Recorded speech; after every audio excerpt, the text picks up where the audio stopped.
ቅዱስ አሐዱ አምላክ አሜን። ታችን መልአከ ገነት ተዳዳሪ ክቡራን መምህራን፣ ካህናት፣ ዲያቆናት እንዲሁም ከሩቅ ከቅርብ በልዑል እግዚአብሔር ስም እንደምን ዋላችሁ? እንደምን ቆያችሁ? በቅዱስ ቤቱ ዳግመኛ የሰበሰበን የጠራን አምላካችን እግዚአብሔር ስሙ የተመሰገነ ይሁን።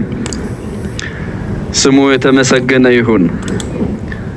ይሰማል አይደለም? መልካም። እንግዲህ ምናልባት እኔ እንደ ቀልድ ድሮ ሰማዊ ነበረ፣ ለካ እውነት የሆነ ነገር አለና በአንድ መድረክ ላይ ምናልባት ተሰጥኦ የሌለው ሰው ቆሞ ይቅርታ 4 ወቅቶች 12 ወሮች አሉ በአንድ አመት 12 ወሮች አሉ፣ 4 ወቅቶች አሉ። በአንድ አመት ስንት ወር አላልኳችሁ? ያው የምታውቁት ነው። ስንት ወር? 12። ስንት ወቅት አላልኳችሁ? ወቅት ደግሞ 4። እነዚህ 4 ወቅቶች በየ3 ወሩ ይለዋወጣሉ። 4ቱ ወቅቶች በየ3 ወሩ ይለዋወጣሉ። ስለዚህ 3 በ4 12 ይሆናል።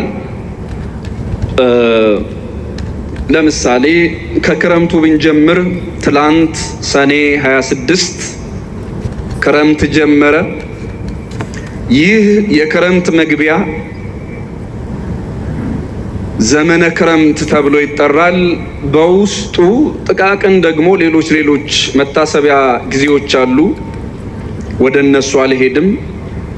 ከሰኔ 26 እስከ መስከረም 25 ክረምት ተብሎ ይጠራል በቤተ ክርስቲያናችን።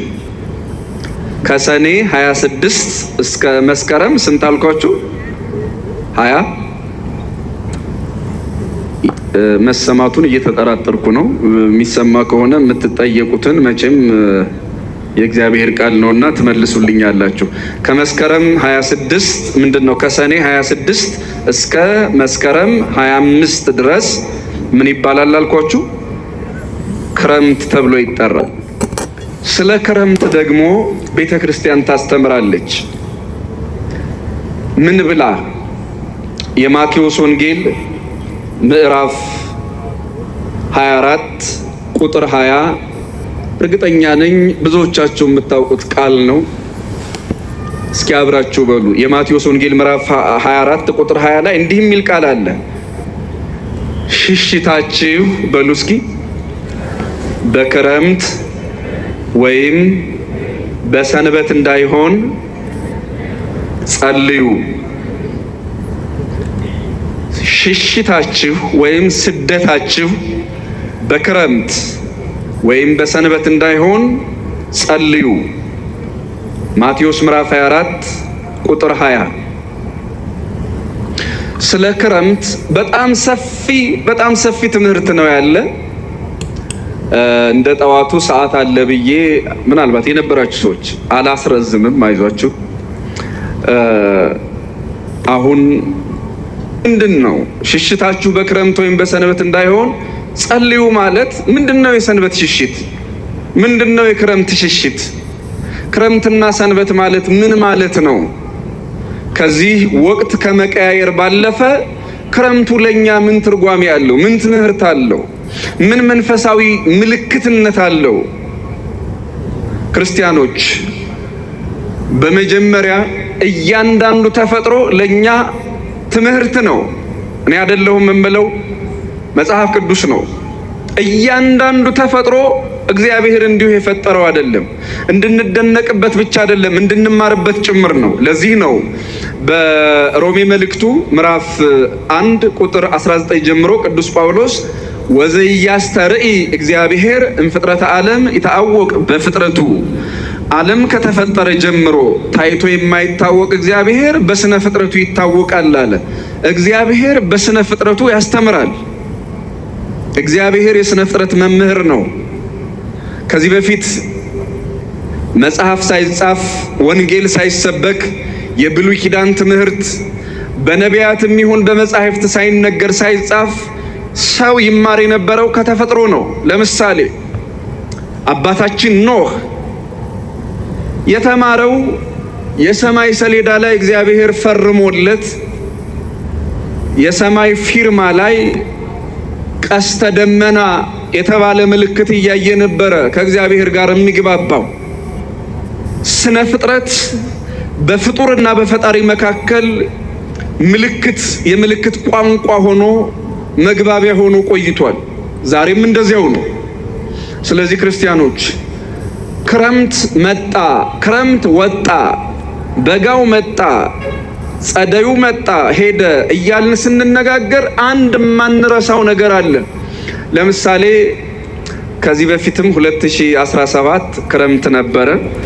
ክረምቱን የ2017ን ክረምት አሳልፈን አሁን የ2018ን ክረምት ትላንትና ተቀበል። ክረምት ሄደ፣ ክረምት መጣ፣ ክረምት ሄደ፣ ክረምት መጣ። ህይወት ተመላላሽ ነው። ህይወት ምንድነው አልኳችሁ? ተመላላሽ። አያችሁት? እንደሄደ የሚቀር እንደመጣም የሚቀር የለም። እንዲህ ሲመላለስ የሆነ ወቅት ላይ ክርስቶስ ይመጣና ያሳልፈዋል። ህይወት ግን አንድ መልክ የለውም። ህይወት ተፈራራቂ ነው። አያችሁት? በአንድ ዓመት ውስጥ 12 ወሮች 4 ወቅቶች አሉ ብያችሁ ነበረ። 4 ወቅቶች ማለት ስጋ የለበስን እግዚአብሔር ስጋ ያለበሰን እኛ ነን። 4 ወቅቶች አሉን እኛ ውስጥ። የክረምት ጊዜ እንዳለ ሁሉ በዚህ በዓመቱ ውስጥ እኛ ውስጥም የክረምት ጊዜ አለ። እኛ ራሳችን ውስጥ የክረምት ጊዜ የሚባለው የሰው ህይወት ውስጥ የልጅነት ጊዜያችን፣ ደማችን ያልረጋበት፣ አጥንታችን ያልጠነከረበት፣ ሰውነታችን ያልፈረጠመበት ጊዜ የክረምት የውሃ ጊዜ ይባላል። ከውሃ ጊዜ በኋላ ከመስከረም 25 ማለት ነው ልክ የነፋስ ጊዜ እንደሚመጣ የሰው ልጅም ህይወት ውስጥ ደግሞ ተመልከቱ። የልጅነት ጊዜ ሲያልፍ የነፋስነት ጊዜ ይመጣል። የውሃነት ጊዜ አልፎ የነፋስነት ጊዜ ይመጣል። የነፋስነት ጊዜ ማንንም የማንሰማበት የማንረጋጋበት። በዚሁ አጋጣሚ ዝም ብሎ ይሄ ታዋቂ ለመሆን ዝም ብለህ ማንንም አትስማ የሚል ያው እንደ አንድ ወጣት ሰምቻለሁ። ውሸት ነው እሱ። ማንንም አትስማ ውሸት። ማንንም ማለት ለምሳሌ መጽሐፍ ቅዱስን የሚጠቅመንን ባህል የሚጠቅመንን ትውፊት የሚጠቅመንን የሚያድነንን የሚገነባንን ነገር አትስማ ውሸት ነው። ጎጂ ነገሮችን እውነት ነው አለመስማት ትክክል ሊሆን ይችላል። ግን እንዲሁ ዝም ብሎ ህሊናህ የነገረህን ኑር፣ እንዲሁ ዝም ብለህ የወደድከውን አድርግ። እንደዚያ ከሆነ ስህተት ይሆናል። ሰው በነፋስነት ባህሪው በቃ ሽው ሽው ነው የሚለው እውነት ነው።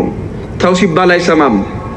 ነፋስ እንደማይጨበጥ ሁሉ ሰዎች በነፋስነት ባህሪያችን እማንጨበጥ፣ ምክር ማንሰማ፣ ይሉኝታ ማንሰማ፣ ሀፍረተ ቢሶች እንሆናለን። በሁሉ ነገር በቃ ዝም ብሎ መንፈስ ነው። ይሄ ምናልባት በዘመናዊው በዚህ ዘመን ህይወት ከታየ እኔ ማርኬቲንግ ባለሙያ አይደለሁም። ነገር ግን ሚስ ስፔል ማርኬቲንግ የሚባል ነገር ሰምቻለሁ። ተሳስቼ ይሆን እንዴ? ሚስ ስፔል ማርኬቲንግ እና ባጭሩ ሲብራራ ለምሳሌ ተስፋዬ የሚባል ሰው ተስፋዮ ብሎ ሲጽፍ እና ማስታወቂያ ቢሰራ በትልቁ ይሄ ደግሞ የንና የሆነ አያውቅም እንዴ እያልን እዚያ ስህተቱ ላይ ትኩረት እናደርጋለን። በትክክል ስሙን ከጻፈው ማንም ዞር ብሎ አያየው። አያችሁት? ይሄ ፊደል ያሳሳተ ትውልድ እያለ ግን ይኸውላችሁ ብዙ ሰው ስህተት ፈላጊ ስለሆነ ለስህተቱ ሲል ስህተት ለማረም ወይ ለመሳቅ ሲል እነዚህ ደግሞ አስተካክለው አይጽፉም እንዴ አስተውለው አይጽፉም እንዴ ለማለት ሲል ሰው ተመልከቱ።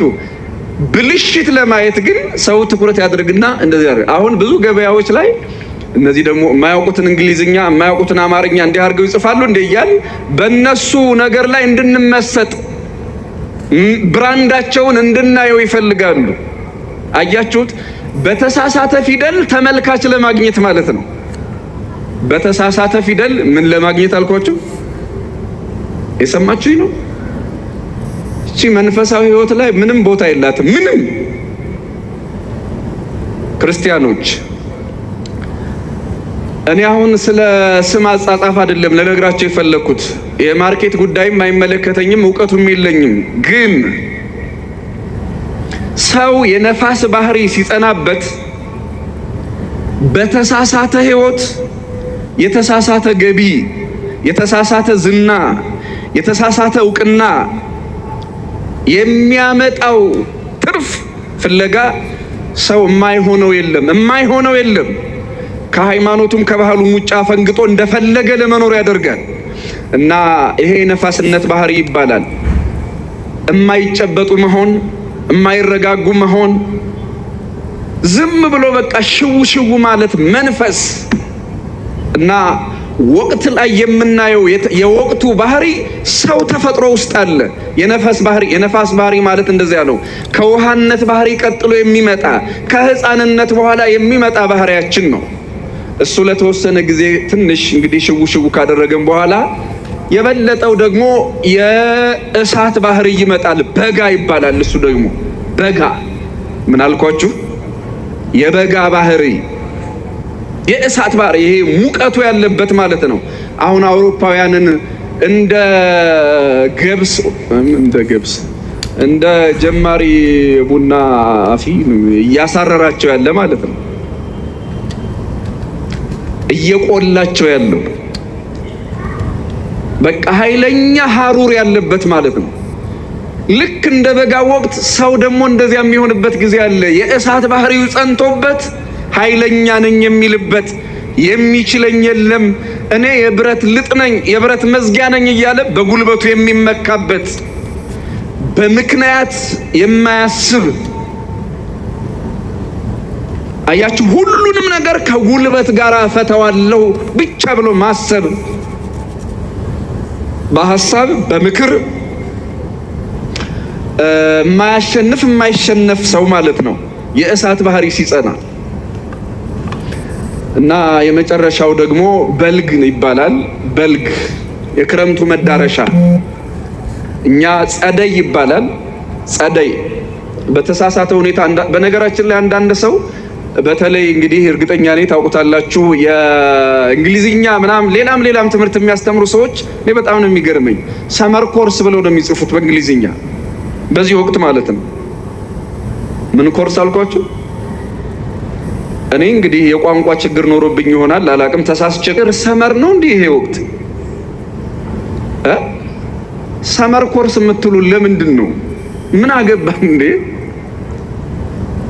የሰው ሀገር ሐሙስ፣ እኛ ሀገር እንዴት ሐሙስ ሊሆን ይችላል? እና አትበሉን፣ አታሳስቱን። ምናልባት እንደዚህ አካባቢ ያላችሁ ሰዎች አያችሁት፣ ቋንቋ ውስንነት ስላለው እዚህ ሀገር ሰመር ማለት ብዙ ሰው በበጋ ሙቀት ነዶ ህይወትም እየጠፋ ያለበት ነው። አልፎ እንደምንሰማው በጋ ነው። እዚህ ሀገር ሰመር ኮርስ የምትለኝ ከምን ጋር ይገናኛል? ከምንም ወቅት ነው ወይስ በክረምት ወቅት ነው? አዲስ ዓመታችን የሚገባው የኢትዮጵያ አዲስ ዓመት የሚገባው በክረምት ወቅት ነው ወይስ ደግሞ በጸደይ ወይም በመጸው ወቅት ነው? በየትኛው ወቅት ነው? ምን አላችሁኝ? ትልልቅ አይታችሁ ከሆነ ጥያቄና መልስ ላይ ሳይዘጋጁ የቤተ ክርስቲያንን ወይም ደግሞ የሀገራቸውን ወቅት ሳያውቁ በጣም ብዙ ጊዜ፣ አንድ ጊዜ አይደለም 2-3 ጊዜ ሰምቻለሁ። በጸደይ ይሉታል። ጸደይ ማለት እኮ ከበጋ በኋላ የሚመጣ የክረምቱ መግቢያ ላይ ያለ ጊዜ ነው። ጸደይ ማለት ከክረምት በኋላ ከመስከረም 25 በኋላ ከመስከረም 26 ጀምሮ 3 ወር የሚቆየው ጊዜ መጸው ነው የሚባለው። ጥቢ ማለት ነው። የክረምት ማብቂያ ማለት ነው። አበባና ፍሬ የሚታይበት ጊዜ ማለት ነው። እና ስለዚህ እንዳላችሁት የኛ አዲስ ዓመትና የደመራ በዓላችን የሚውለው መቼ ነው ማለት ነው? ክረምት ላይ ነው። ይህን ይዘን ከሄድን ለመሆኑ ክረምትን እንዲህ አይተናል፣ የነፋሱንም ጊዜ አይተናል፣ የበጋውን ጊዜ አይተናል። በልግ የሚባለው ከበጋ በኋላ ወደ ክረምት መዳረሻ የሚሆነን አራተኛውና የመጨረሻው ወቅት ጸደይ ወይም ደግሞ በልግ ነው የሚባለው። የእርሻ ጊዜ ማለት ነው። ጥቂት የዝናብ ጠብታዎች የሚመጡበት ጊዜ ማለት ነው። ገበሬ ለእርሻና ለዘር የሚዘጋጅበት ጊዜ ማለት ነው። እሱ የአፈር ጊዜ ነው። ሰው የእርጅናውን ጊዜ የሚያጣጥምበት ማለት ነው። የነፋስነት ጊዜ አልፏል። የእሳትነት ጊዜ አልፏል። ሰው የበልግ ጊዜው ላይ ደካማ ይሆናል። የቀደመ ባህሪውን የሚመጣ ተመልከቱ። የመጀመሪያው የውሃ ባህሪው ከመሬት ባህሪው ጋር ይስማማል። ከመሬት ባህሪው ማለት የጸደይ ጊዜ ማለት ነው። የጸደይ ጊዜ ለኛ የመሬት ባህሪያችንን የምናይበት ጊዜ ነው። ሰው ምርኩዝ ይይዛል። የሚያበላው፣ የሚያጠጣው፣ የሚያለብሰው ሰው ነው። የሚያወጣው፣ የሚያስገባው፣ የሚደግፈው ሰው ነው። ያለ ሰው እርዳታ ምንም ነገር ማድረግ አይችልም። አያችሁት? ክረምቱ፣ በጋው፣ ጸደዩ እንደገናም ይሄ መጸው የምንለው ጥቢ ወቅቱ እየደጋገመ ዞሮ እንደሚመጣ ሁሉ የሰው ሕይወትም ለካ እየደጋገመ ይመጣል። አያችሁት? ልክ እንደ ሕፃንነታችን ጊዜ ሁሉ የእርጅና ጊዜያችንም ተመሳሳይ ነው። እንዴት ይመሳሰላል? ሕፃን ሆነን ወላጆቻችን፣ አሳዳጊዎቻችን ይንከባከቡናል። በእነሱ እርዳታ በልተናል፣ በእነሱ እርዳታ ለብሰናል፣ በእነሱ እርዳታ አድገናል። አያችሁት? ጊዜ ካስረጀን በብርቱ ክንዱ ከደቆሰን ካደከመን በኋላም ለካ ወደ ሕፃንነታችን ነው የምንመለስ። ያኔ በሕፃንነታችን በድድ እንደነበር ነው ሰው ሲያረጅ ስኳር ባያወልቀውም እድሜ ያወልቀዋል። ድዱን፣ ጥርሱን እድሜ ያወልቀዋል። ስለዚህ በድድ ብቻ እንቀራለን። አንድ ልብሳችንን የሚያለብሱን ወይ ልጆች ናቸው ወይ ጧሪዎቻችን ናቸው፣ ሌሎችም በጎ አድራጊዎች ሰዎች። አያችሁት? ወደ ነበርንበት ነው የምንመለሰው። ይሄ ብቻ አይደለም። ወደ ነበርንበት መመለስ ማለት እስኪ ልጠይቃችሁ፣ አያት ያላችሁ ሰዎች ታውቁታላችሁ፣ ባይኖራችሁም በጎረቤት በምናምን ታውቁታላችሁ። ሕፃናት በሆነ ባልሆነው አልቃሻ ናቸው። ሽማግሌዎችስ በጣም የሸመገሉ ሰዎች ቶሎ ሆድ የሚብሳቸው እነሱ አይደሉ? ያለ ምክንያት የሚደሰቱ ያለ ምክንያት የሚያዝኑት። አያችሁት? ሰው እንደገና ወደ ነበረበት ነው የሚመለሰው። ልክ እንደ ወቅቱ ማለት ነው። ሁልጊዜ ጎልማሳ ሆኖ መቅረት የለም። ሁልጊዜ ክረምት የለም። ሁልጊዜ በጋ የለም። ሁልጊዜ ጸደይ የለም። ሁልጊዜ የአበባ ጊዜ ወይም የመጸው ጊዜ የለም። ይፈራረቃል። ህይወት እንደዚያ ነው። ህይወት ማለት ፔንዱለም በሉት፣ በቃ እየተወዛወዘ የሚቀያየር ማለት ነው። ለዚያ ነው የሆነ አጋጣሚ ላይ መከራ ሲመጣ፣ ሐዘን ሲመጣ ተስፋ አትቁረጡ፣ እንኳን ሐዘን ደስታም ያልቃል የምንለው። ቤተ ክርስቲያን የምታስተምረው እንኳን ሐዘን ምን ያልቃል አልኳችሁ? አቤት! ምንም የማያልቅ ነገር ምድር ላይ የለም። ምንም ነው የምላችሁ። ቋሚ የሆነ ጊዜ እንደሌለ ሁሉ ቋሚ የሆነ የሰው ህይወትም የለም። ቋሚ ጊዜ የለም።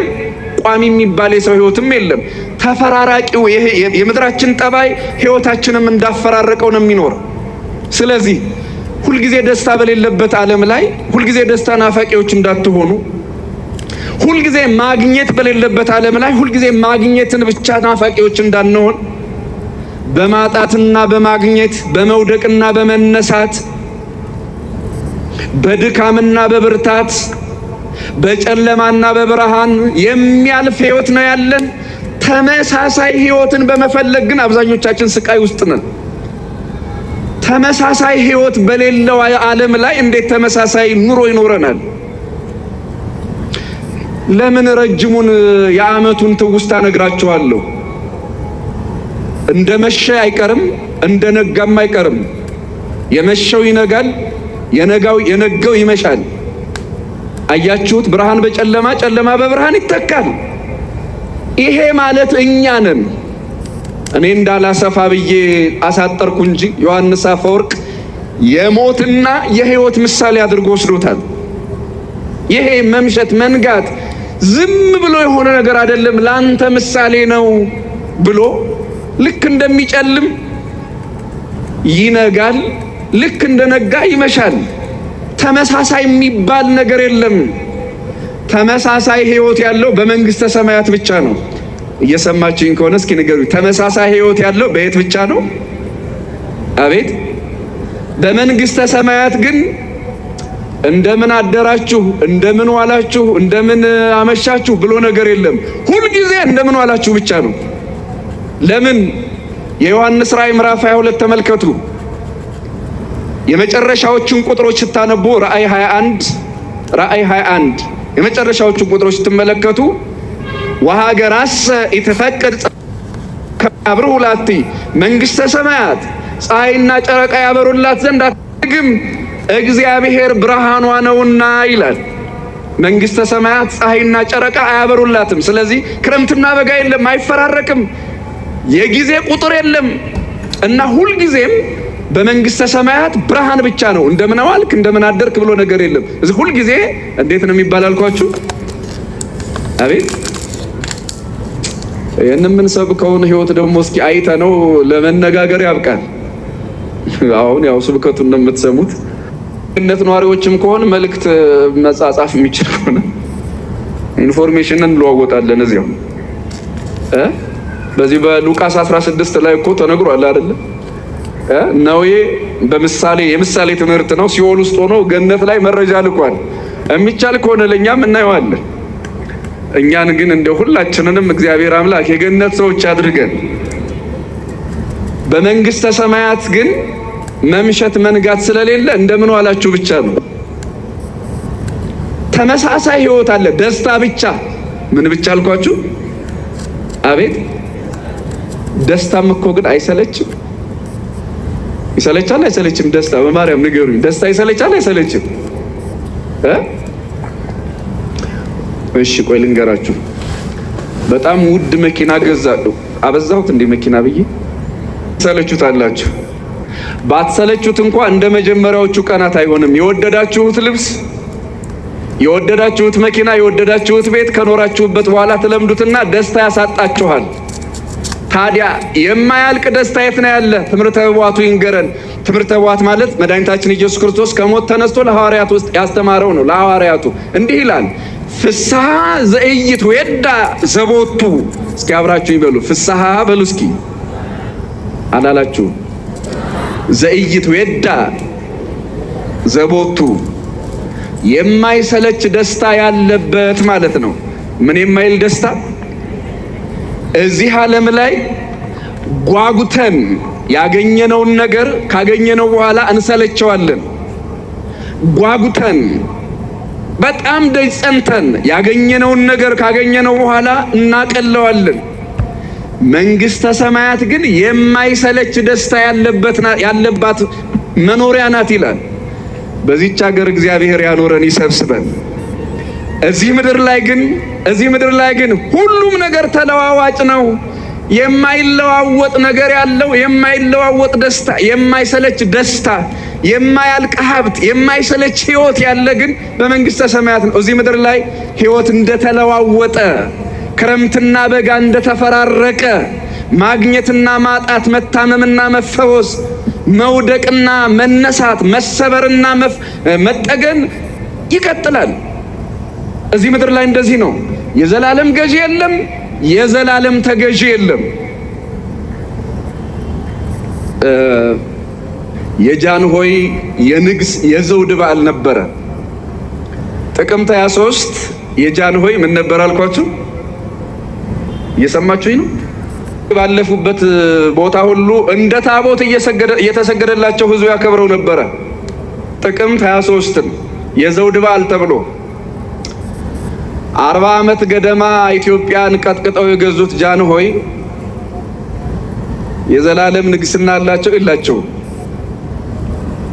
ምን አገባን እያላችሁ ነው? መጨረሻውን ብንደርስበት አይሻልም? ይሄ የትምህርቱ መጀመሪያ ነው። የዘላለም ንጉስ ሆነዋል አልሆኑ? የዘላለም ንጉስ አይደሉም፣ ወርደዋል። የዘላለም ንጉስ አይደሉም። ህይወት ለአስፈሪዎች ተጥለዋል። አያችሁት? ገዢ የሆኑት በሌላ ገዢ ተተክተዋል። ባለስልጣኑ በሌላ ባለስልጣን ተበልጠዋል። ጊዜ ከፍ ያደረጋቸው፣ ጊዜ ዝቅ አድርጓቸዋል። ስለዚህ ጥቅምት 23 ቀረ። ደርግ መስከረም ስንት ነበር ያከበረው? መስከረም 2 ነው አይደል? ያው ምን ነው እናንተ ግን የ80 ናችሁ እንደውላችሁ ዝም ብሎ የሚያከብረው ከጭቆና ነፃ ያወጣበት አብን በቸስ ብዙ ነገር አሁን በዩቲዩብ ሰማን። ያኔ በደንብ ባናስተውልም ምናልባት የምታስተውሉም ሰዎች ትኖራላችሁ። ያኔ ያህል ሩቅ የሚባል አይደለም። አያችሁት? ያ ምስራቅ አፍሪካ ላይ ወደረኛ የለኝም ብሎ ይፎክር የነበረው የደርግ ስርዓት ከጥቂት ዓመታት በኋላ ኃይሉ ደከመ። መስከረም 2ም ተረሳ፣ በግንቦት 20 ተተካ። ፈንቃዩ ተፈነቀለ።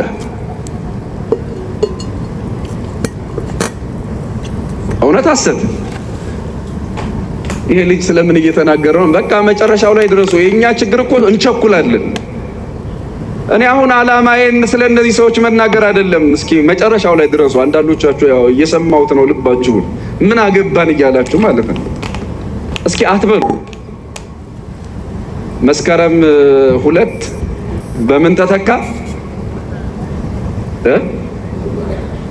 ግንቦት 20 ግንቦት 20 በዚሁ ዝም ብለን ነፍስ ይማር ብለን በትንሹ እንለፈው። በጣም እኮ የሚገርም ነው። ያ ብዙዎቻችሁ የምታውቁት ነው መቼስ። እናቶች ሳይቀር በቃ ባንዲራ ለብሰው ምን ያልተባላለ በቃ ብዙ ነገር አየን። አያችሁት? ጥቅምት 23ን መስከረም 2 ገለበጠ። መስከረም 2ን ግንቦት 20 ፈነቀለ። ግንቦት 20ን እሱን ደግሞ ያው በቃ ህዝብ አጨብጭቦለት ህዝብም ጠልቶት የመጣው እየመጣ እንደመጣ አይቀርም። እንደነገሰ የቀረ በጦርም አይደለ በእጅ ብልጫም አይደለ በባህሪው ንጉሥ የሆነው መድኃኔ ዓለም የኛ ጌታ የኛ ፈጣሪ ነው እንጂ ነገስታት ይሾማሉ፣ ነገስታት ይወድቃሉ፣ ነገስታት ይነሳሉ፣ ይሄዳሉ፣ ይመጣሉ። የማይሄድ እንደተቀመጠ የሚቀር እንደነገሰ የሚቀር የለም። ህዝብ ባይሽረው እንኳን ሞት ይሽረዋልና ሞት እንኳን የማይሽረው አንድ ንጉሥ አለን። ንጉሳችን መድኃኔ ዓለም ክብር ምስጋና ለስሙ ይሁንልን። ወቅት የማይቀይረው ንጉሳችን፣ ጊዜ የማይሽረው ንጉሳችን በዘመናት የሸመገለ ይለዋል ነብዩ ዳንኤል። በዘመናት ምን ያለ? ኧረ በማርያም ንገሩኝ። በዘመናት ምን ያለ? በሰው ላይ አይደለም፣ በዘመን ላይ የሸመገለ በጊዜ ላይ የነገሰ ራሱ ጊዜ ሳይኖር ራሱ ህዝብ ሳይኖር ምድር ሳይኖር በባህሪው የነገሰ ስለኛ ከሰማየ ሰማያት የወረደ ከድንግል ማርያም የተወለደ በመስቀል ላይ ተሰቅሎ እኛን ነፃ ያወጣ መድኃኔ ዓለም አጋንንትም ሰዎችም ክፉ ሰዎችም አይሁድም ተባብረው በእጅ ብልጫ የማይሾሙት በእጅ ብልጫ የማይሽሩት ኧረ እንደውም እንዲህ አለ። በዮሐንስ ወንጌል ላይ መድኃኒታችን ኢየሱስ ክርስቶስ ምን አለ? አኮ አንትሙ ሐዋርያቱን እኮ ነው። አኮ አንትሙ ዛሬክሙኒ እናንተ እኔን አልመረጣችሁኝም አለ። እና እስኪ አብራችሁ ይበሉ። እናንተ በሉ እስኪ እኔን አልመረጣችሁኝም፣ እኔ እናንተን መረጥኳችሁ እንጂ። የዚህ ዓለም መሪዎች እኛን መርጠው ተሾሙ ወይስ እኛ መርጠናቸው? ሁለቱም ችግር ነው እንዴ? እኛ መርጠናቸው ተሾሙ። መድኃኔ ዓለምስ ምን አለን? እኔ መረጥኳችሁ እንጂ መርጦ የነገሰልን የነገሰብን አይደለም። መርጦ የነገሰልን መርጦ የፈጠረን እንፈጠር ብለን አመልክተን አይደለም። ሰው እንሁን ብለን አይደለም። ሰው ላድርጋችሁ ብሎ ሰው ያደረገን መድኃኔ ዓለም ክብር ምስጋና ለስሙ ይሁንልን። ክርስቲያኖች እኛ ለምስጋና ነው የመጣ ነው። ዛሬ ምንም ሌላ ዓላማ የለንም። ስለዚህ ከጥቅምት 23 ጀምረን ያመጣ ነው እንዲሁ ዝም ብለን በሰዎች ለመዘባበት አይደለም። ዓለሙ ያልፋል ይመጣል፣ ባለስልጣናት ይሄዳሉ ይመጣሉ። የዚህ ዓለም ነገር ሲፈጭ ሲቦካ ሲሞት ሲተካ ይላሉ አባቶቻችን። በመተካካት የሚቀጥል ነው። የዘላለም የሚባል ነገር የለም። መስቀል ላይ የነገሰው መድኃኔ ዓለም ግን የዘላለም ንጉሳችን ነው እያልኳችሁ ነው። እና ታዲያ ይሄ ከዘመነ ክረምቱ ጋር ምን ያገናኘናል? ወቅት የማይቀይረው በዘመን የማይለወጠው ዘመን የማይቀይረው አንድ ንጉሥ አለን፣ አንድ አምላክ አለን። እሱ ብርሃኗ ሆኖ እሱ ፀሐይዋ ሆኖ የሚያበራባት እነዚህ ፀሐይ፣ ጨረቃ፣ ከዋክብት ካለፉ ከረገፉ በኋላ በመንግስተ ሰማያት የምንኖረው ኑሯችን ግን የማይሰለች ደስታ፣ የማይለዋወጥ ሕይወት እንኖርበታለን። አምላካችን እግዚአብሔር በዚህች በቅድስት ቤተ ክርስቲያን እንደሰበሰበን ሁሉ በመንግስተ ሰማያት ሰብስቦ የማይሰለቸውን ደስታ ያውርሰን። ክረምት እኔ በተለይ በዚህ ሰኔ 27 ላይ ልዩ ገጠመኝ አለ። እስኪ ጥያቄ ልጠይቃችሁ። ከክረምትና ከሰኞና ከቅዳሜ በጣም ደስ የሚላችሁ አረ ንገሩኝ። ያለ ልዩነት ብዙ ሰው ለምን ቅዳሜ ደስ እንደሚለው ይታወቃል። እንዲያው እረፍት ለማግኘት መጻሕፍትን ለማንበብ ለማስቀደስ መንፈሳዊ ሕይወት ላይ የሆነ ለውጥ ለማሳየት ቤተሰብ ለመጠየቅ ከዘመድ ጋራ ከጓደኛ ጋራ ጊዜ ለማሳለፍ ከሆነ ቅዳሜን የወደዳችሁት እሰየው። በሌላ መልኩ ግን ሌላ ነገር ከሆነ እግዚአብሔር ይሰውራችሁ። ራስ ኃይሉ የሚባሉ ሰው ነበሩ። የንጉሥ ተክለ ሃይማኖት ልጅ ናቸው። ራስ ኃይሉ ማን አልኳችሁ? ሰኔን አጥብቀው ይጠሉታል። ዛሬ ሰኔ ስንት ነው? ሰኔ 27። ታመው ዲማ ጊዮርጊስ ጠበል ሊጠመቁ ሄዱ እና ሙሉ ወሩን ተጠምቀው መጨረሻ በዛሬው ዕለት ሰኔ 27 እነዚህ አሽከሮቻቸው ማለት የመንግስታቸው የቢሮአቸው ሰራተኞች ተሰብስበው ሄደው እንግዲህ እርስዎ በሽታው እየለቀቀውት ነው፣ እየተፈወሱ ነው፣ ጥሩ ጤና ላይ ነው ያሉት፣ ራስ ወደ ቢሮ ወደ ስራው ይመለሱ ብለው ይመክሯቸዋል። ይሄ ሰኔ ወር ይለፍልኝ አሉ ራስ ኃይሉ። ይሄ ምን ወር ይለፍልኝ?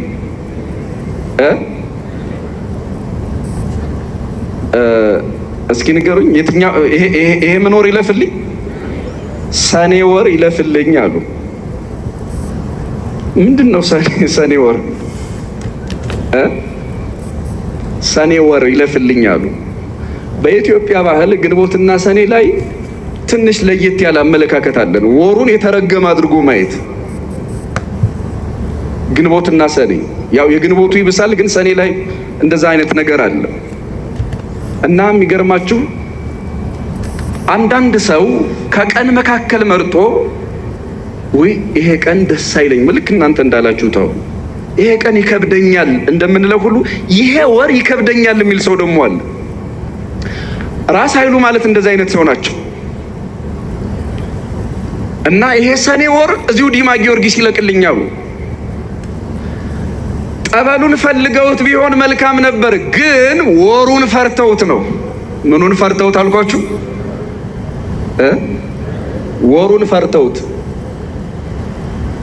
የምትፈሩት ወር ወይ እሺ እንደው ባትፈሩት እንኳን ደስ የሚላችሁና የሚደብራችሁ ወር እርግጠኛ ነኝ ይኖራል አብዛኞቻችሁ።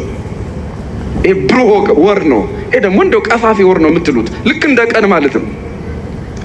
ይሄ የቀን አምልኮ እንደው መድኃኒዓለም እሱ ራሱ እንደው ከሁላችን ሀሳብ ላይ ገፎ ይጣልልን እና ለማንኛውም ሰኔ ታምም ያለው ልሞት ይችላል የተረገመ ወር ነው ብለው ስላሰቡ ማን እንደረገመው እንግዲህ እግዚአብሔር ይወቀው።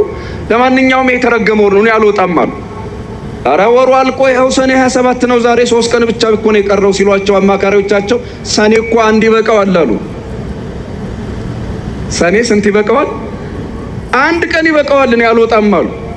እንዴ ምን እያሉ ነው? እሱ ትልቅ ሰው አይደሉ እንዴ? ሰኔን የፈጠረ እግዚአብሔር፣ ግንቦትን የፈጠረ ሐምሌን የፈጠረ እኮ እግዚአብሔር ነው። ሐምሌ አንድ ቢወጡም ራሱ እግዚአብሔር ነው የሚጠብቅ ሁሉን ነገር የሚያደርግ። ለምንድን ነው የሚፈሩ ሲሏቸው መጨረሻ ላይ እንግዲህ እናንተ ካላችሁ ብለው ወጡ። እየፈሩ ወጡ።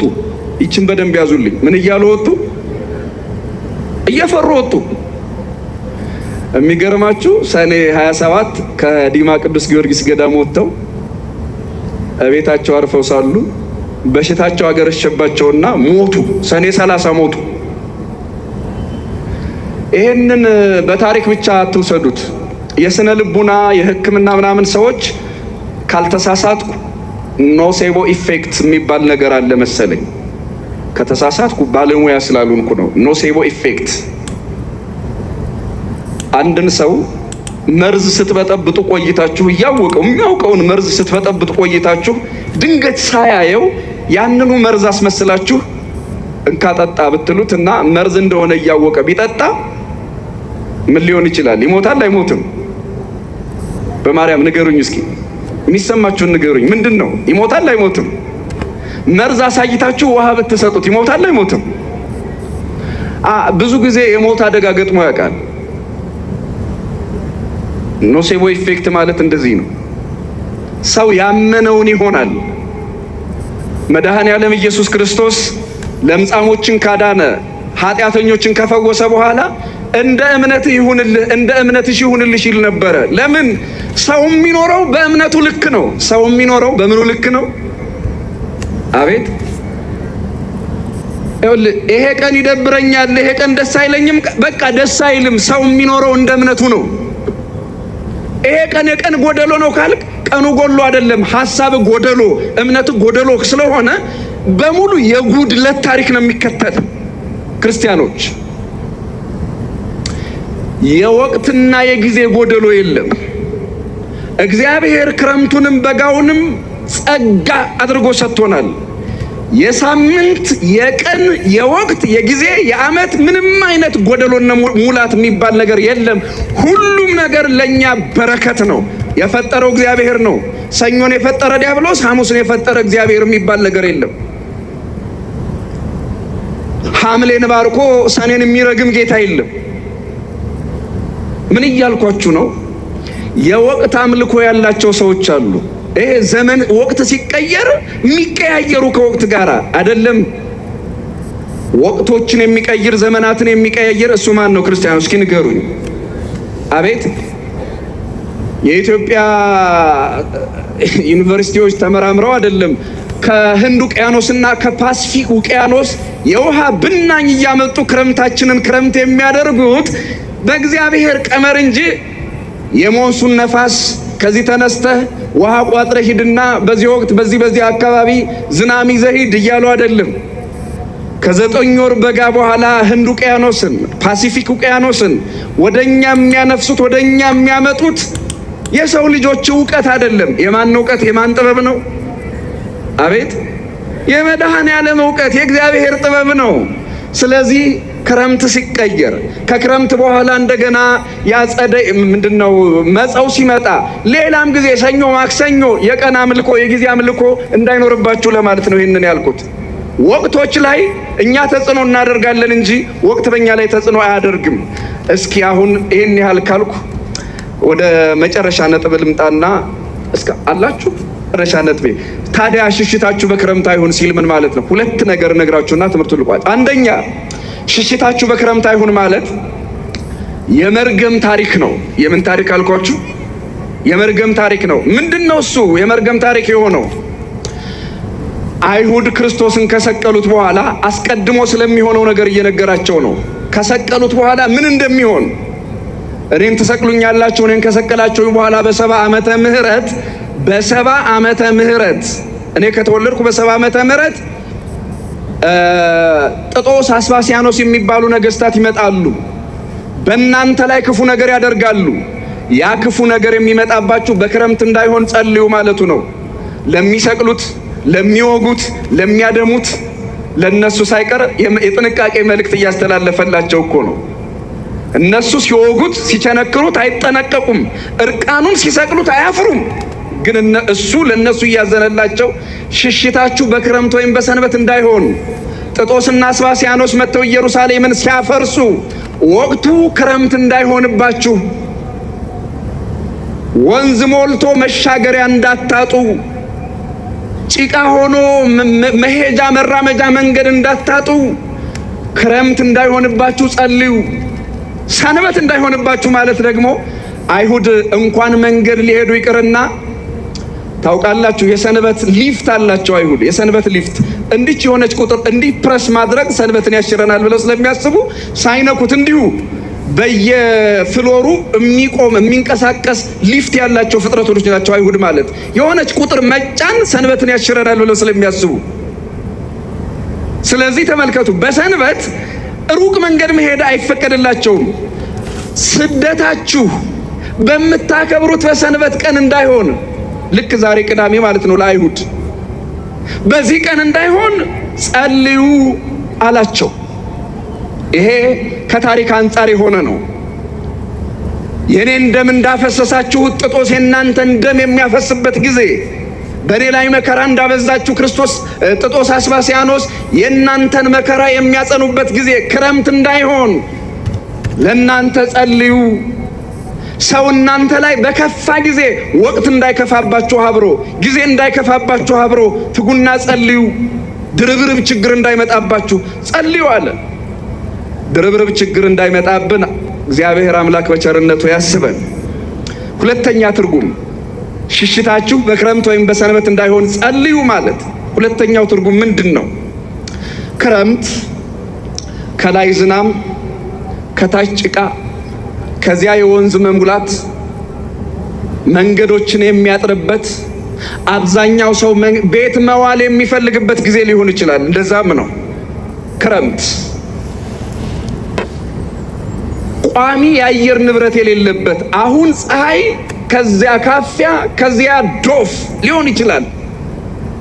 የተለያየ ቋሚ ያልሆነ የአየር ንብረት የሚታይበት ጊዜ ነው ክረምት ማለት። እሺ ታዲያ ሽሽታችሁ በክረምት አይሁን ማለት ምን ማለት ነው? ቋሚ የክርስትና ሕይወት ሳይኖራችሁ እንዳትሞቱ ትጉና ጸልዩ። ቋሚ መንፈሳዊ ሕይወት ሳይኖራችሁ እንዳትሞቱ ትጉና ጸልዩ። እስኪ አብራችሁ ይበሉ። ቋሚ የክርስትና ሕይወት ሳይኖራችሁ እስኪ በሉ።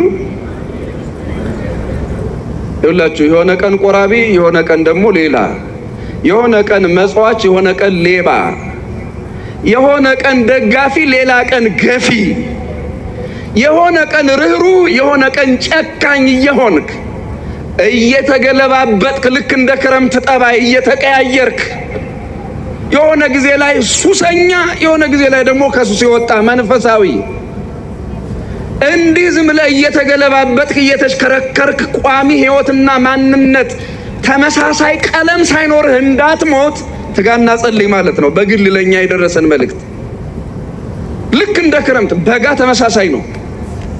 በቃ ወይ ፀሐይ ነው ወይ ደመና ነው።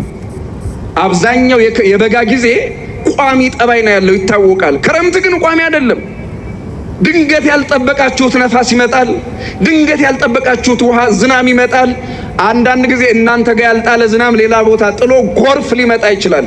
የአዲስ አበባ እንትኖች አሁን ቦታ ካልያዙ በስተቀር ሌላ ቦታ የጣለ ዝናብ ጎርፍ ሆኖ ይወስዳሉ። አሁን ለምሳሌ ቀበና በነገራችን ላይ ሰሞኑን ዝንደኛ ሆናለች። ራሽያ ኤምባሲ እዛ አካባቢ ነው አይደል? ነው ወዴት ነው? ራሽያ ሌላ ቦታ ነው። የሆነ ወቅት ላይ የራሽያ ሰው ወሰደና በዚያው ነው የመጀመሪያው የቀበናን ድልድይ እየሰራው የራሽያ ዜጋ ድንጋይ ድልድይ እየሰራ እና ድንገት ከሌላ ቦታ አዲስ አበባ ላይ ያልጣለ ዝናብ ሌላ ቦታ የጣለ ዝናብ ወስዶት ነው።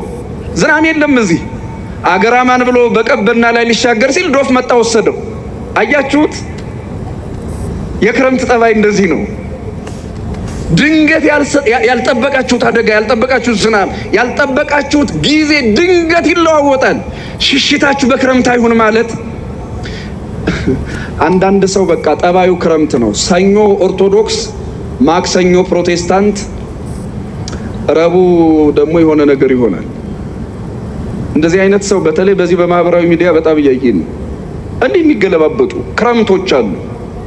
የሆነ ፀሐይ፣ የሆነ ጊዜ ላይ ፀሐይ፣ የሆነ ጊዜ ላይ ነፋስ፣ የሆነ ጊዜ ላይ ዝናብ፣ የሆነ ጊዜ ላይ ዶፍ ይሆናሉ። ኧረ ቋሚ መልክ እግዚአብሔር ለሁላችን ያድለን። ቋሚ ጠባይ እገሌ እንዲህ ነው ተብለን የምንታወቅበት፣ እገሊት እንዲህ ናት ተብለን የምንታወቅበት መልክ ግን አለን። አሁን ይሄ ማህበራዊ ህይወት በጣም እየተለው አይ እሱን እኮ እንደው እሷን እኮ እንዲሁ ዝም ብሎ ሶሻል ሚዲያ ላይ እንደምታዩት አይደለም እንዴ? የሌለ ነገር ከየት ነው የሚመጣው? እቤት የሌለ እና አንዳንዱ ሰው አረ ልቤ እኮ ንጹህ ነው እንደው አፌ ነው እንጂ የሚናገር ሲጀመር ጠመንጃ ይሄ እንትኑ ብረቱ አይደለም የሚገለው ከሱ የሚወጣው ነው። በአንድ ጎን እዛው ድንጋይ ወርውረህ ብትሰብረው ይሻላል በምላስ ከመውጋት ሰውን። ወጌሻ የማያድነው ሰባራ ነው የሚመጣው። ድንጋይ የሰበረውን የአዲስ አበባ ወጌሻ፣ የአዲስ አበባ ሐኪም፣ የአጥንት ስፔሻሊስቶች ያድናሉ። ልቡ የተሰበረውን ሰው ግን ውሸት ነው። የስነ ልቡና ሰዎች እንኳን ቶሎ አይጠግኑትም። እና ልቤ እኮ የዋህ ነው እንዲያው አፌ ነው እንጂ የምትሉ ሰዎች ጥይትም ይሄ እንትኑ ብረቱ የዋህ ነው የሚተኩሰው ነው። እና የአፍ የዋህነትም እግዚአብሔር ለሁላችን ያድለን። አያችሁት? ሽሽታችሁ በክረምት እንዳይሆን ጸልዩ ማለት ተመሳሳይ የሆነ ህይወት ሳይኖራችሁ እንዳትሞቱ እንዳትጠሩ። የእሷ ህይወት እንደዚህ ነው፣ የእሷ ሀቅ እንደዚህ ነው፣ የእሱ ህይወት ይህንን ይመስላል አይቀየርም ሳትባሉ እንዳትሞቱ፣ ቋሚ ህይወት፣ ቋሚ ጠባይ፣ ቋሚ ባህሪ ሳይኖራችሁ እንዳትጠሩ ትጉና ጸልዩ ማለት ነው። እግዚአብሔር ለሀገራችን የሆነ ወቅት ሰላም የሆነ ክረምት የሆነ ጠባይ ነው እየኖርን ያለ ነው። የሆነ ወቅት ላይ ሰላም ነው፣ የሆነ ወቅት ላይ ድንገት ይቀየርና ሀዘን እንሰማለን። አንድ ወር እንስቃለን፣ 2 ወር እናለቅሳለን። እንዲህ እንዲያው ሀዘን እየተፈራረቀብንም እንዳንኖር ይሄ ክረምታዊ ጠባያችንን የሀገራችንን ጠባይ እግዚአብሔር በእውነት ቋሚ ጠባይ ይስጠልን። እኛ ክረምት የምንለው ተፈጥሮውን አይደለም ባህሪያችንን ነው። እሱማ የፍጥረት ጸጋ ነው። እኛ ውስጥ ያለው የክረምት አባዜ ግን ከባድ ነው። በሰንበትስ እንዳይሆን ማለት ሰንበት ማለት አይሁድ ስራ የማይሰሩበት ማለት ነው። እናንተም ተዘልላችሁ መንፈሳዊ ስራ ሳትሰሩ ስሸመግል እቆርባለሁ ብላችሁ ስሸመግል ንስሐ ገባለሁ ብላችሁ እንዲሁ ዝም ብላችሁ ወዲያ ወዲህ ስትሉ ስትባዝኑ የሥጋ ስራ ስትሰሩ የነፍስ ስራ ሳትሰሩ በሰንበት ሰንበት ማለት አይሁድ ተቀምጠው ተጎልተው የሚውሉበት ጊዜ ነው ብያችኋለሁ። ሰንበት ማለት እንደዚያ ነው። ሽሽታችሁ በሰንበት እንዳይሆን ጸልዩ ማለት እንዳልኳችሁ ነው። ትንሽ ይሄ የወጣትነት ጊዜ ይለፍና ትንሽ ይሄ የእንትን ጊዜ ይለፍና እቆርባለሁ ንስሐ ገባለሁ ብላችሁ ተዘልላችሁ እንደው ጊዜ አለ ብላችሁ ድንገት ባላችሁበት ጊዜ ሞት እንዳይመጣና እንዳይጠራችሁ ትጉና ጸልዩ ማለት ነው። ክርስቲያኖች የሚሞተው ሽማግሌ ነው ወጣት ነው? እስኪ በማርያም ንገሩኝ። ወጣት ወይስ ሽማግሌ? አቤት! አረ ድምጽ ግን እንደ በርቅ እኔ በጣም የሚገርመኝ አሁንም ወጣትም ሽማግሌ የምትሉ አላችሁ። አንድ አያት አሁንም ማረሳት መቼም አያቴ ስሟን ልሳሳት በየሀገሩ በየዘየው ልትለያይ ትችላለች። ጉጉት የምትባል ማታ የምትጮህ ነገር ነበረች እና 3 ሰዓት 4 ሰዓት ምናምን ስትጮህ አያቴ በ80 ዓመቷ ደግሞ ማን ሊሞት ይሆን ትላለች። እንዴ አሁን ሳስበው እሷ ብረት ነበረች እንዴ! በጣም እኮ የሚገርም ነው። ሌላ የታመመ ሰው ፍለጋ ማለት ነው። በጣም እኮ የሚገርም ነው። ክርስቲያኖች ሰው ታሞ ብቻ አይሞትም። ሰው ምን ብሎ ብቻ አይሞትም። እና አብዛኞቻችን የሚመስለን ስናረጅ ነው የምንታመመው፣ ስናረጅ ነው የምንሞተው። ከዚህ ስትወጡ የት ደረስሽ ስትባይ ቤተሰብ ሲደውልባችሁ እዚህ ደርሻለሁ 10 ደቂቃ ይቀረኛል 5 ደቂቃ ይቀረኛል ብላችሁ ልትናገሩ ትችላላችሁ። የቤታችሁን ርቀት ስለምታውቁት ከልምድ ስለምታውቁት ልትሞት ምን ያህል እድሜ ቀረህ ብንባል ግን 20 ዓመት 40 ዓመት 10 ዓመት 5 ዓመት ብሎ የሚመልስ አለ እዚህ ውስጥ አለ? የለም። የእድሜህን መጨረሻ የእድሜህን ግብ የማታውቅ ሰው ታዲያ ነገ ንስሐ እገባለሁ ነገ ቆርባለሁ የምትል ምንድነው ችግሩ? ክርስቲያኖች የደወል ሞት ሰው ሞተ ተብሎ የሚደወለው ደወል ለሟቹ እንዳልሆነ ግልጽ ነው፣ ለቀባሪ ነው። ዛሬ በሕይወተ ሥጋ ሆነው ሟቹን የሚቀብሩ ሰዎች ተረኞች ሆነው ጽዋ ሲደርሳቸው የዛሬ ቋሚ ቀባሪዎች ነገ ሟቾች ተቀባሪዎች ይሆናሉ። ይሄ በሽማግሌና በወጣት የሚከፋፈል አይደለም። ስለዚህ ንስሐ ሳትገባ መንፈሳዊ ሕይወት ሳይስተካከል በሰንበት ማለት መንፈሳዊ ሥራ ሳትሰራ ዝም ብለህ ጊዜ ያለኝ እያልክ እንዳትሞት፣ በክረምት ወይም በሰንበት እንዳትሞት ጸልይ ማለት ነው። አምላካችን እግዚአብሔር ይህንን ቃል ከሰማንበት ጊዜ ጀምሮ የንስሐ ሕይወትን ለሁላችን ያድለን። መጽሐፍ ቅዱስ በመጨረሻ ሲናገር ሰሎሞን ነው እንዲህ የሚለው። ሰሎሞን በመጽሐፈ መክብብ ላይ እንዲህ ብሎ ይናገራል።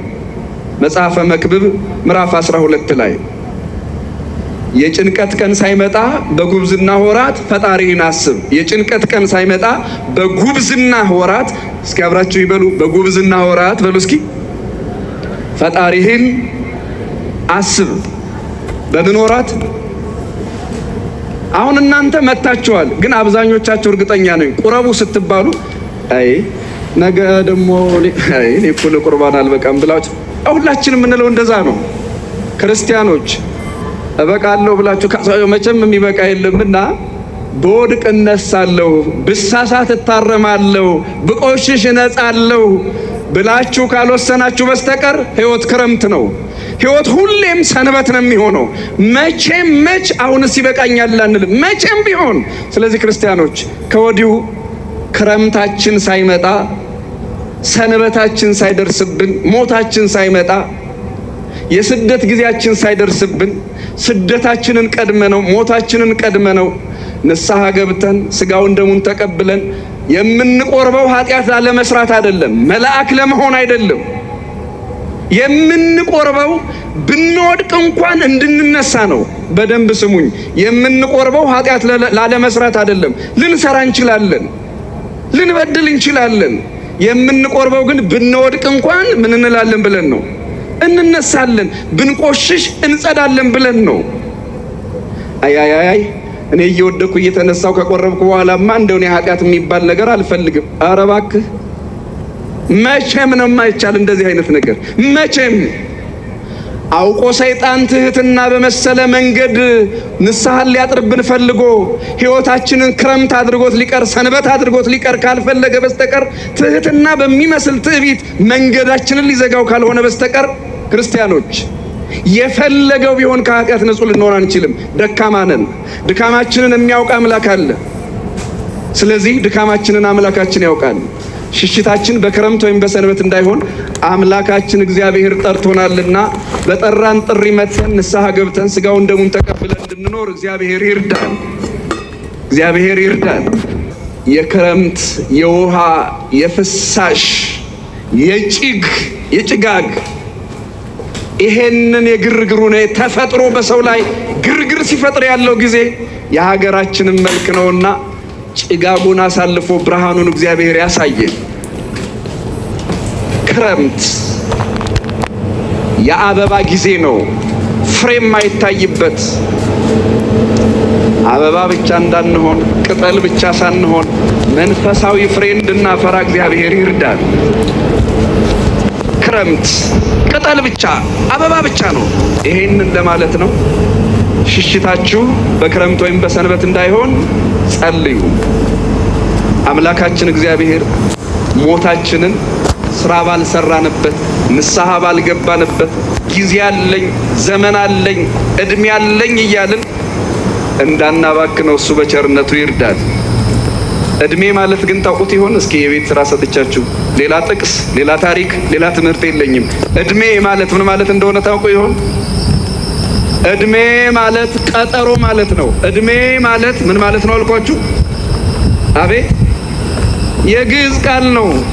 የግዕዝ ቃል እድሜ አደመ የሚል ቃል አለ። ቀጠረ ማለት ነው። እድሜ ማለት ቀጠሮ ማለት ነው። ቀጠሮች ስንት ነው ማለት ነው።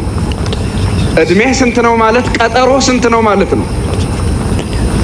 እዚህ ምድር ላይ ልትኖር የተፈቀደልህ የቀጠሮ እድሜ ጊዜ ስንት ነው? ማንም አያውቅም፣ ማንም አታውቅም፣ ማንም አያውቅም ከወንድምካችን። ስለዚህ እኛ እድሜያችንን የቀጠሮ ጊዜያችንን ካላወቅ ነው ምን እንሰራለን? አሁን ይኸውላችሁ ወንጌል ከተማርን በኋላ ዝም ብሎ እንዲሁ እውቀት አይደለም የምናስተምረው፣ እውቀት አይደለም ህይወት ነው። ለምንናገረው ለምትሰሙትም የምንናገረው ቃል የህይወት ቃል ሆኖ ይለውጠን ይባርከን ዘንድ የአበባና የቅጠል ጊዜ ብቻ ሳይሆን ቀጠሮ የምናስተካክልበት ጊዜ እንዲሆንልን እግዚአብሔር ይፍቀድልን። አሁን በክረምት የጠወለገው የምድራችን መልክ አበባ ይለብሳል። የጠወለገው የምድራችን መልክ ምን ይሆናል አልኳችሁ? አረንጓዴ ሸማ እየለበሰ ነው አብዛኛው የኢትዮጵያ ምድር አሁን። ምክንያቱም ዝናም ከሰማይ ጠብታውን አሳይቷል። ጠብ ብሏል መሬት። አሁን መሬት መልኳን እየቀየረች ነው። የጠወለገ ፊቷ እየወዛ ነው። አረንጓዴ ሸማ ለብሳ። ይብላኝ ለህዝቡ። ያለፈው በጋ አይደለም። ያለፈው የ100 ዓመት በጋ የ200 የ300 ዓመት ድርቅ ይዘን ለተሻገር ነው። የሐሳብ ድርቅ፣ የታሪክ ድርቅ። የምድራችንን በጋ የምድራችንን ድርቀትማ የሰማይ ጠል ያለመልመዋል። የህሊና ድርቀታችንን ግን የትኛው ክረምት ያለመልመዋል? እንደ ተፈጥሮማ ለኢትዮጵያ ምን እድል አለ? ክርስቲያኖች ምን እድል፣ ምን ጸጋ አለ? ምን ጸጋ አለ? ይሄው በጋ ላይ የለበስነውን ልብሳችንን ክረምትም ላይ እየደገምነው ነው። በሌላው ዓለም አይቻልም። በጋ ላይ የለበሱትን ክረምት ላይ የለበሱትን በጋ ላይ በሌላው ዓለም አይሆንም፣ አይቻልም። ቤተ ክርስቲያናችን የምታስተምረን ይህንን ነው። የኛ ብዙ የተፈጥሮ እድል አለን። አልተስማማንም፣ አልተዋደድም፣ ፍቅር አጣን። አምላካችን በእውነት ፍቅርን እንደ ሸማ ያልብሰን እና የለመለመውን ምድራችንን ክረምት የጠወለገውን በ9 ወር በጋ የጠወለገውን ምድራችንን ክረምት አለመለመው። እስኪ አብራችሁ ይበሉ። 9 ወር በጋ ያደረቀውን ምድራችንን ክረምት ምን አለው አልኳችሁ? አለመለመው። ክረምት ምን አለው? አለመለመው፣ አሳመረው። ሰዎች እዚህ ውስጥ ያለውን ድርቅ ማን ያለምልመው? ልብ ውስጥ ያለውን ድርቀት ማን ያለምልመው? ህሊናችንን ከፍተን ልባችንን ከፍተን መቼስ የሰማይ ዝናብ አናስመጣው። እሱማ ያለመልመውም ሲጀመር። ኢትዮጵያ የለመለመ ምድር የደረቀ ልብ ያለባት ሆና መቀጠሏ ያሳዝናል። ኧረ እግዚአብሔር ፍቅራችንን ያለምልምልን። የፖለቲከኞችን፣ የጦረኞችን፣ የክፉ ሰዎችን ልብ ከምድራችን በላይ ያለምልምልን። የደረቀ መሬት ያላቸው ሰዎች በሰላም ሲኖሩ የደረቀ ሲኦል ሀገራቸውን ገነት አድርገውታል። የደረቀ ሐሳብ ያለን ህዝቦች ደግሞ ገነት ሀገራችንን በራሳችን ጊዜ ሲኦል አድርገናታል። የሰማይ ክረምት ለኛ በጎ ስጦታችን ነው። አይደለም ለኛ ግብፅን የሚያለመልም ውሃ አለ። ግን ምን ይሆናል? ለካ የኛ ሰላም የኛ ጸጋ እንደ አባያችን ነው። ህዝቡን ነው የሚወክለው። ብዙ መናገር የለብኝም። ያስተማረን አምላካችን እግዚአብሔር ምድራችንን በክረምት እንዳለመለመ ልባችንን በቃሉ ያለምልምልን። የደረቀ ልብ ሳይኖር የለመለመ መሬት ምን ያደርግልናል? ከለመለመው መሬታችን ጋር የለመለመ ሐሳብ፣ የለመለሙ ፖለቲከኞችን የደረቀ ሐሳብ ያላቸውን አይደለም። ቅጠል ቅርፊት በሚቀይርበት ክረምት ላይ ክፉ ሐሳባቸውን ሳይቀይሩ ዘረኝነታቸውን ሳይቀይሩ የጠወለገ ቅጠል እንኳን ዛፍ የጠወለገ ዛፍ ቅጠል በሚቀይርበት ሀገር ላይ የጠወለገ ሐሳብ ሳይቀይሩ እዚህ ምድር ላይ የሚኖሩ ክፉዎችን የደረቀ ሐሳባቸውን ያለምልምልን። ስብሐት ለእግዚአብሔር።